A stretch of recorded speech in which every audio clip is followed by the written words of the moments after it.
Hello दोस्तों, नमस्ते। आपका मेरा क्लासेस में हार्दिक स्वागत है। हमने कल विशेषण पढ़ा था, तो विशेषण के भेद पढ़े थे और उनके उदाहरण वगैरह पढ़े थे। कुछ पार्ट मेरा रह गया था, वो मैं आज आपको समझाना चाहती हूँ कि विशेषण का भी एक विशेषण होता है, उसको हम प्रविशेषण कहते हैं। विशेषण का जो विशेषण होता है उसको हम प्रविशेषण कहते हैं। प्र माने होता है कि विशेषण के साथ में एक विशेषण और लग जाता है, उसको हम प्रविशेषण कहते हैं। जैसे आता है प्रविशेषण की परिभाषा मैं आपको बताऊं।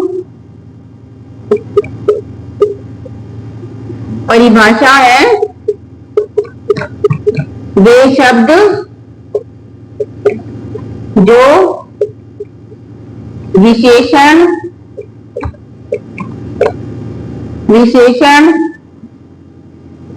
की विशेषता बताते हैं। विशेषण की विशेषता बताते हैं, उन्हें प्रविशेषण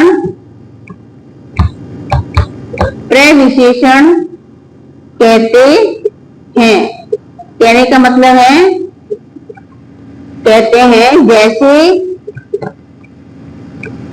कहने का मतलब है कि जो शब्द विशेषण की भी विशेषता बताते हैं उसको हम प्रविशेषण कहते हैं। जैसे वह बहुत मेहनती है, वह बहुत मेहनती है। इसके अंदर मेहनती विशेषण है, ये मेहनती तो विशेषण है, मेहनती विशेषण हो गया। अब इस विशेषण की विशेषता क्या है कि वो बहुत मेहनती है, तो ये बहुत क्या हो गया, प्रविशेषण।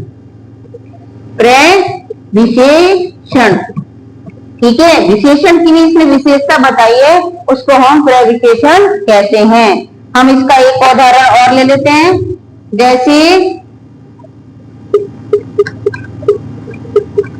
शीला बहुत, बहुत की जगह अति लिख देते हैं। शीला अति विनम्र लड़की है। शीला अति विनम्र लड़की है, तो इसमें आपको ये देखना है कि विनम्र क्या है। विनम्र तो यह है विशेषण, विनम्र है विशेषण। अब इस विशेषण की विशेषता है कि वो अति विनम्र है, बहुत ज्यादा विनम्र है, तो ये विशेषण की विशेषता क्या हो गई, तो ये प्रविशेषण हो गया। तो प्रविशेषण किसे कहते हैं, जो वाक्य में विशेषता की भी विशेषता बताई जाती है उसको हम प्रविशेषण कहते हैं। अब आता है कि कुछ शब्द ऐसे होते हैं संज्ञा सर्वनाम के क्रिया के, जिनसे कि हम विशेषण बनाते हैं। तो है कि कुछ विशेषण संज्ञा सर्वनाम क्रिया व अवयव से बनते हैं। अब उनके अंदर हम क्या लगा दें कि वो विशेषण बन जाए,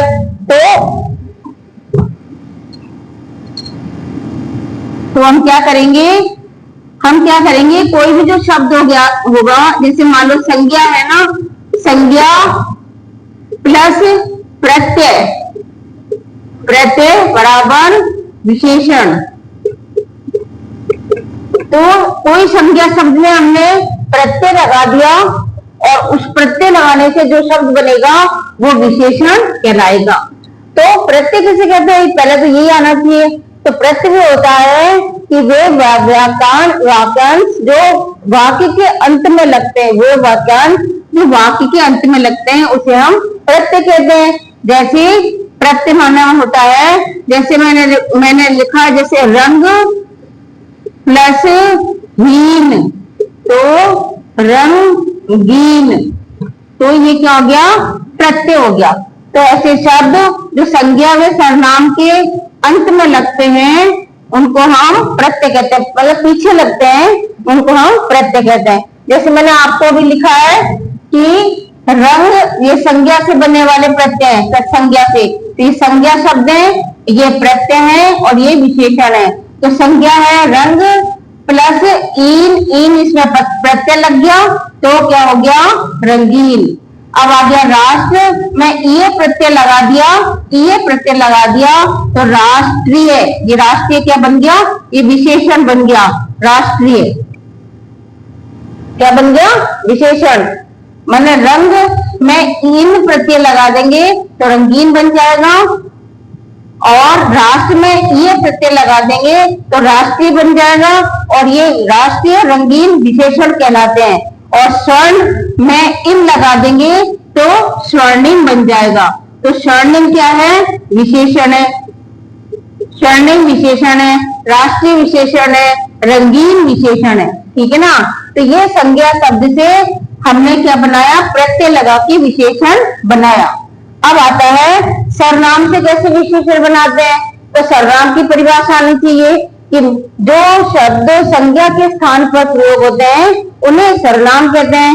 तो इसमें लिखा है मैं सर्वनाम है, इसमें हमने एरा प्रत्यय लगा दिया तो क्या बन गया, मेरा। मेरा क्या बन गया, विशेषण। ऐसे ये तुम सर्वनाम है, और हारा क्या है इसके अंदर प्रत्यय हारा, तो पूरा मिलाकर के क्या बन गया, तुम्हारा। तो तुम्हारा क्या बन गया, विशेषण बन गया। ये क्या बन, ये किससे विशेषण बन गया, ये सर्वनाम से विशेषण बन गया। इसके बाद आता है क्रिया से विशेषण बनाना है। तो क्रिया से विशेषण बनाना है तो क्रिया का मतलब समझ में आना चाहिए कि कोई काम को किया जा रहा हो। तो पूजन प्लस ये पूजनीय, ठीक है। ऐसे ही लूट प्लस एरा लुटेरा, तो ये लुटेरा, तो ये क्या बन गया, ये क्रिया से हमने विशेषण बनाए, क्रिया से विशेषण बनाए है ना। ये तो विशेषण किस किस से बनते हैं, संज्ञा से, सर्वनाम से, क्रिया से और अव्यय से। अव्यय किसे कहते हैं कि जो हम जिन शब्दों का कोई लिंग वचन कारक नहीं बदलता उसको हम अव्यय कहते हैं। तो जैसे बाहर प्लस ई तो क्या बन गया, बाहरी, और पीछे प्लस ला तो क्या बन गया, पिछला। यानी इसका अर्थ भी नहीं बदला और इसका लिंग वचन भी नहीं बदला। तो इस तरह से हमने आज जो पढ़ा है वो ये पढ़ा है कि विशेषण की भी विशेषता बताने वाले शब्द को हम प्रविशेषण कहते हैं, और संज्ञा, सर्वनाम, क्रिया और अव्यय के अंत में हम प्रत्यय लगा देते हैं तो वो विशेषण बन जाता है। तो संज्ञा के अंत में लगाएंगे तो वो विशेषण बन जाएगा, सर्वनाम के अंत में लगाएंगे प्रत्यय तो वो विशेषण बन जाएगा, क्रिया के अंत में लगाएंगे तो वो भी विशेषण बन जाएगा। इस तरह से मेरा थोड़ा सा ये पाठ बचा था, तो वो मैंने आपको आज इस क्लास में आपको समझाया है। मेरी विशेषण की क्लास जो है पूरी हो गई है, 2 बार में विशेषण को समझा दिया गया है। इस तरह से मुझे आशा है कि आपको ये बात समझ में आ गई होगी। ये प्रश्न भी आता है, प्रश्न कैसे बन जाता है इसका प्रश्न ऐसे बन जाता है कि प्रविशेषण किसे कहते हैं, प्रविशेषण क्या होता है, ठीक है ना। अब जैसे ए आ गया, बहुत, जैसे ए आ गया बहुत, बहुत, बे में आ गया धीमा, धीमा, और से में आ गया अति, और दे में आ गया सुंदर, सुंदर। तो इसमें कौन सा सही होगा, इसमें ये अति सुंदर ये होगा प्रविशेषण, से वाला सही होगा। इसमें प्रविशेषण क्या हो गया, प्रविशेषण अति, कौन सा सही हो गया, से। तो अति से होगा क्योंकि अति क्या है, प्रविशेषण। तो इस तरह से मेरी आज की क्लास यहाँ पे खत्म होती है। धन्यवाद।